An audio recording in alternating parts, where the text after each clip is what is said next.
Well, hello all. I am going motorcycle stealth camping now, and we'll see you at the campsite. See you then.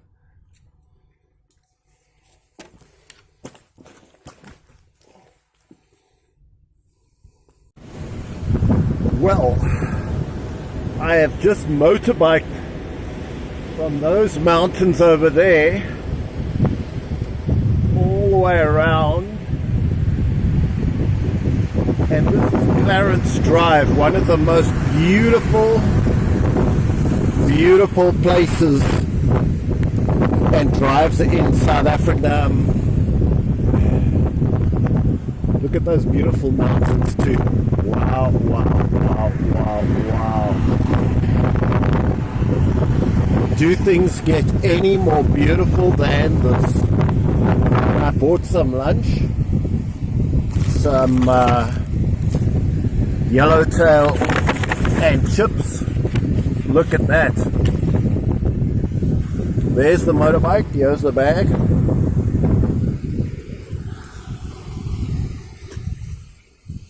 And now I'm going to be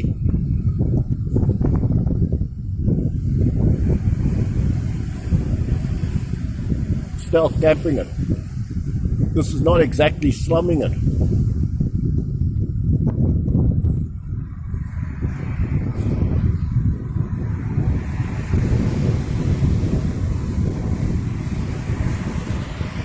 Man, oh man, is this beautiful.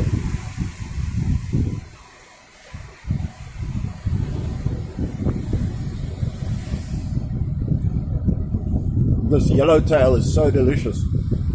Makes a change from hake. I mean, one could stealth camp anywhere here. One could stealth camp down here.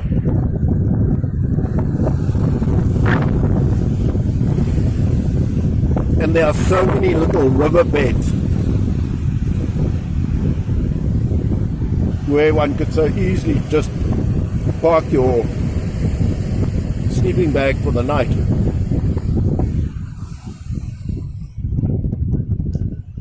There is actually a campsite over there, and it looks like it's actually open. Part of the problem in South Africa these days is many of the campsites are government run, and they more or less closed, or they don't even bother to respond to you if you write a letter you want to camp there for the night. And there's nobody at the gate that will admit you. So you're kind of sometimes forced to stealth camp.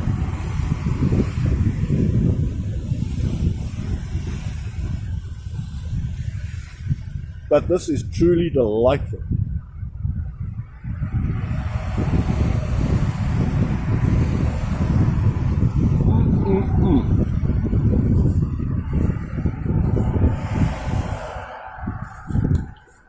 So again, my feeling is, hey, if you can buy something to eat and eat it, why not? And then you go and stealth camp when it gets towards dark.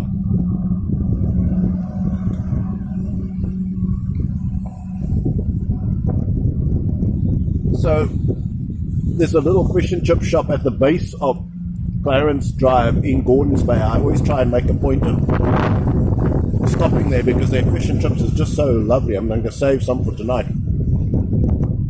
Just look at those waves rolling in.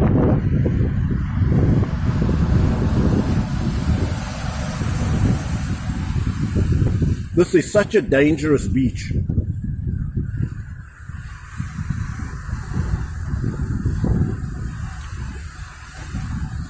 A person would be nuts to go swim here. People regularly drown here. There's no lifeguards. For example, at that campsite just over there, people come in mass over the weekend. You look at these waves, there's a terrific riptide. So I wouldn't go swimming here. Nobody's recommending anyone go swim here. But lovely. So, I had a bit of a snack, so I think I'm going to get back on my bike.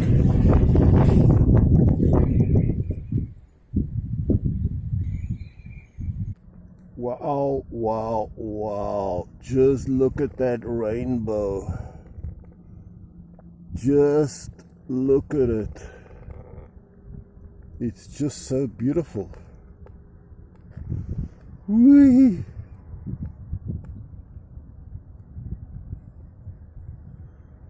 I just had to stop and film it.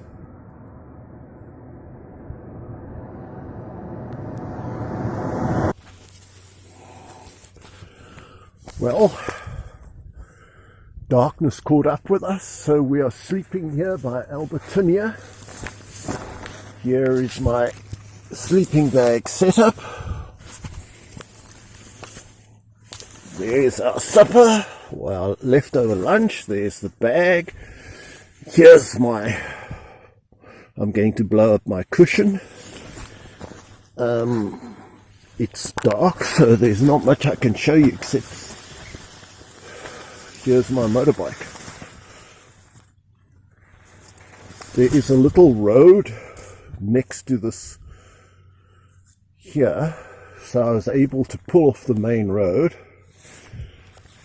and so we're just going to sleep here for the night. We got caught in the dark and the rain, but this looks pretty comfy.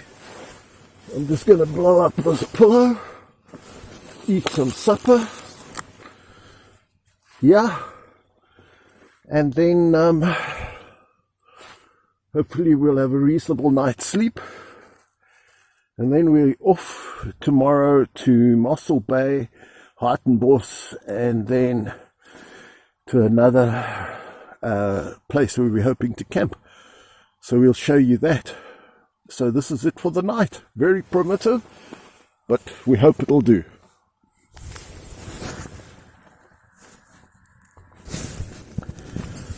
Well, it's 5 a.m. in the morning. That was a most interesting stealth camp. I don't know if you can see how damp this tarpaulin and how damp everything is. I travelled from Cape Town down to Mossel Bay to visit my sister, and got caught just past Albertinia about 400 kilometers later in the rain and the dark. And I was getting pretty frozen and cold, so I decided to pull off. I found a little dirt track coming off the main road, so I pulled off. Luckily I had this tarpaulin, I had this ground sheet here. Unfortunately I should have put it silver side up, and I had my sleeping bag, so I set them all up. I had still some fish and chips left for supper and some lemonade for drink. So here I am under the tarpaulin. It kind of drizzled part of the night, and I'm not sure if this is water that comes through the tarpaulin or is it condensation. Everything is damp. At first, when I hopped into bed, everything was kind of dampish. Yeah, it was damp, and it took me about an hour to get warmed up. And then I slept warm the whole night, even though it's not wet, but it's damp from the mist or from the condensation or from whatever. But it was a most interesting stealth camp, because I've always wanted to know what it's like camping in the rain, on the side of the road, which is where this is, in this long elephant grass. I mean, I haven't got much to show you. I'm just under a tarp on a foam mattress enjoying the stealth camp, and it's 5 a.m. in the morning. I think it's going to take about another hour or hour and a half in this kind of weather to get light. I don't like traveling in the damp darkness on a motorbike if I can help it, because you could ride into a pothole and not see it.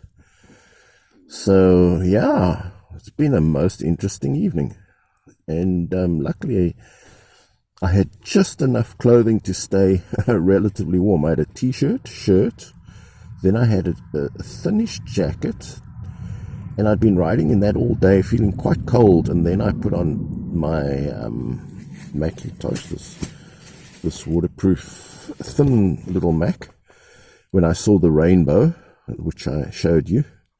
And then I drove into the rain, got cold, and finally decided, no, I've got to get off the road and sleep in stealth camp. And yeah, it all seems to have worked out.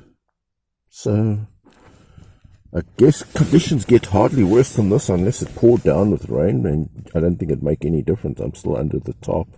I just have to wait it out. And yeah, that's stealth camping. I was very interested to know what it'd be like, and it's not that bad. I've got no complaints. So there we go.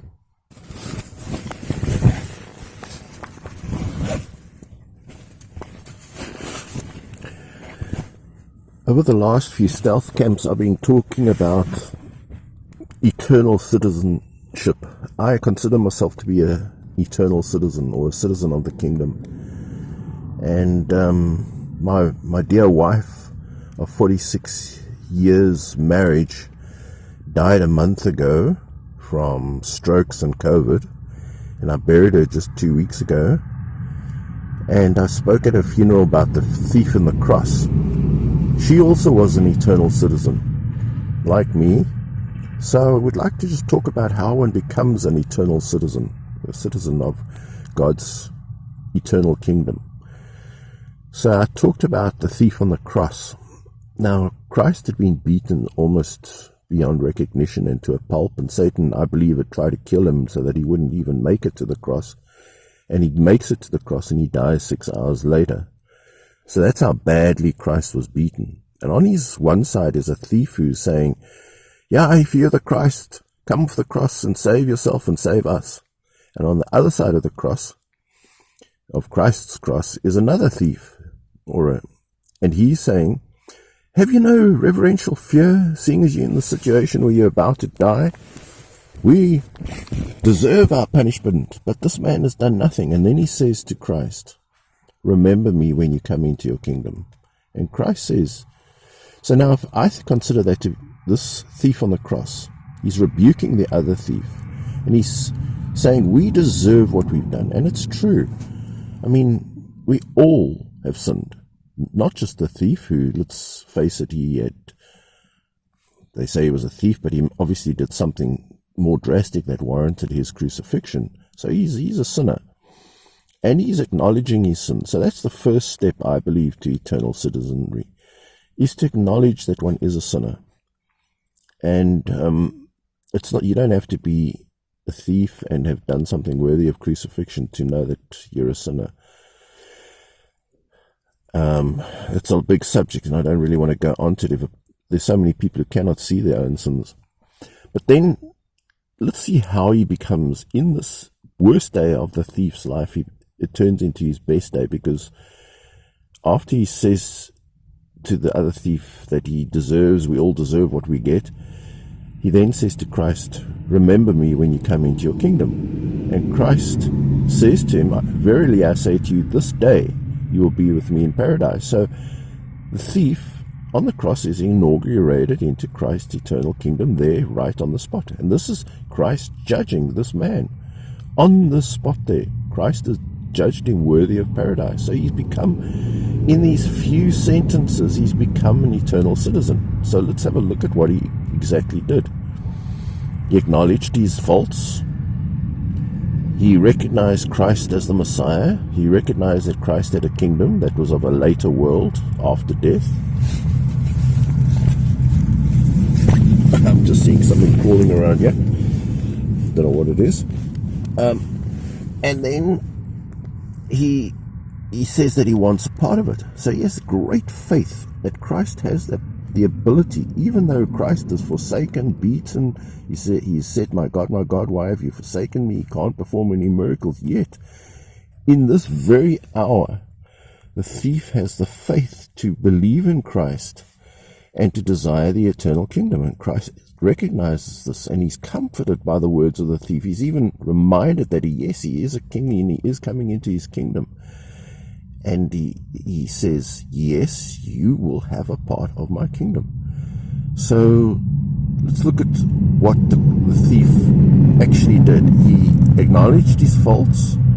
He acknowledged that Christ was a king, had a kingdom, and that Christ had the power to give him, or at least remember him, and in remembering him, he really meant make me a part of the kingdom, and Christ did. It was that simple. And I think we sometimes overcomplicate it, that all one has to do is recognize that Christ is a king, has the power of an eternal kingdom, ask him for it, and Christ granted it. Now, true, one can have water baptism and laying on of hands and live a life that's worthy of the kingdom, but the two essentials were simply just to ask, to believe and to ask. It's as simple as that, and one becomes an eternal citizen. And as an eternal citizen, I feel that death is just a small transition. It's like a falling asleep, waking up, and there you are. There's God and Christ. So, and the eternal kingdom. So it's not a big deal. It's just a little tiny glitch along the way of eternal life. We're already eternal beings walking eternal lives. So, yeah, that's what I talked about. And I was so comforted, even with my wife's passing, that, yeah, she was a citizen of the eternal kingdom. She believed and looked forward to the kingdom. She'd asked for the kingdom. She spent her whole 46 years of marriage to me looking forward to that kingdom. She was an eternal citizen, just like I believe I am, and we all can be. So Christ is just looking for people who want to be part of his kingdom and ask him to be a part of that kingdom, and are prepared to acknowledge their faults and to live a kingdom life, which is a life of kindness to other people, loving God and loving man. So it's sometimes made a little bit more complicated than I think it is. So there, I've talked about how one becomes an eternal citizen, or a citizen of the eternal kingdom. And yeah, we're enjoying eternal kingdom life now. Our King not only died for us, but our King also looks after us. I never feel alone. I always feel someone has my back, and that is Jesus Christ has my back, and the eternal King has my back. So that is the advantages of living this eternal kingdom life. That when you call out, he's there to help you. And what I also thought quite interesting about the thief on the cross, when he said, "Today you'll be with me in paradise," they had to break the thief's legs to kill him. He wasn't as badly beaten as Christ, but he did die, and that day, as he closed his eyes, it would have seemed like that very day he was in God's kingdom, because he would have woken up in the kingdom. So he died that day. So verily, that day he was with Christ in paradise. It would have seemed like just the few hours till sunset that he was on the cross. So God, even in that moment of the thief's worst day, extended the mercy. Crucifixions could last up to 3 days. You could lie there hanging, suffering on the cross. So God even had mercy on that thief on the cross. And I take such comfort in all of that there's hope for us all. If there's hope for the thief on the cross who was a sinner, there's hope for all of us who also are sinners. And then you see immediately the help, the kindness that God shows him by actually having his legs broken, so his suffering is ended at that stage immediately, and he is with Christ. It would have seemed in his consciousness that very day. So there we go.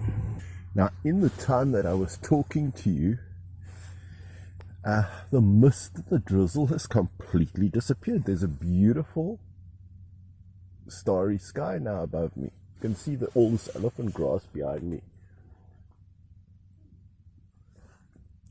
So here's my haversack, pillow, ground sheet. There's not much to show. Here I am under the tarpaulin. There's my sleeping bag. So as I say, there's not terrifically much to show you. I brought some lemonade with. There's my litter, which I'm going to take with me, my helmet over there. Please, guys, let's not leave this place looking like some homeless person has been here. Yeah, and always love seeing the stars. I saw 4 satellites last night before the mist and the rain closed in on me. I don't want to look too much into this light, otherwise it spoils my night vision. And there's the constellation of Scorpio above me, and then just heading towards the west. I think it's the west. It must be.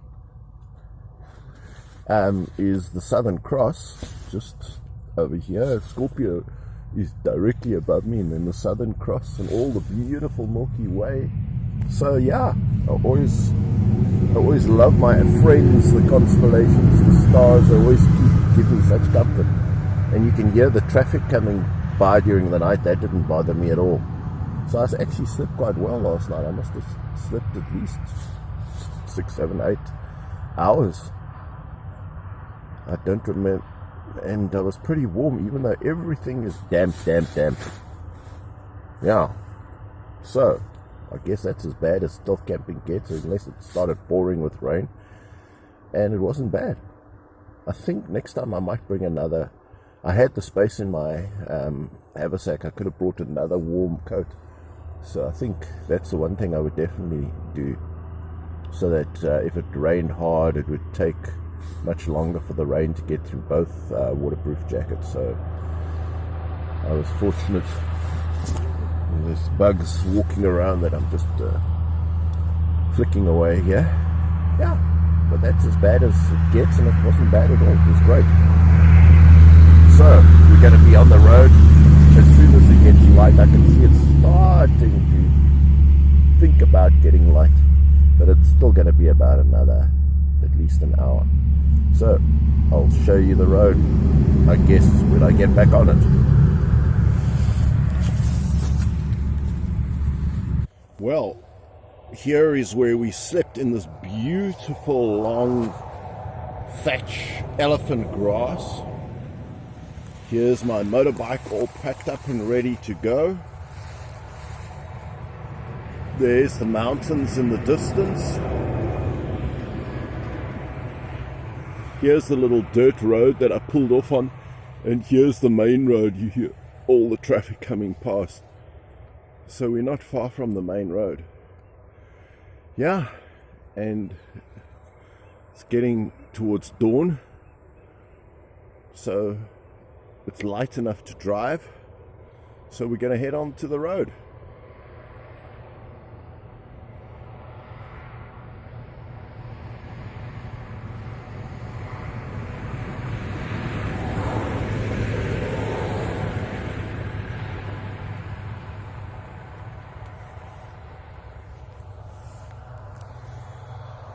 So there we are, ready to take off.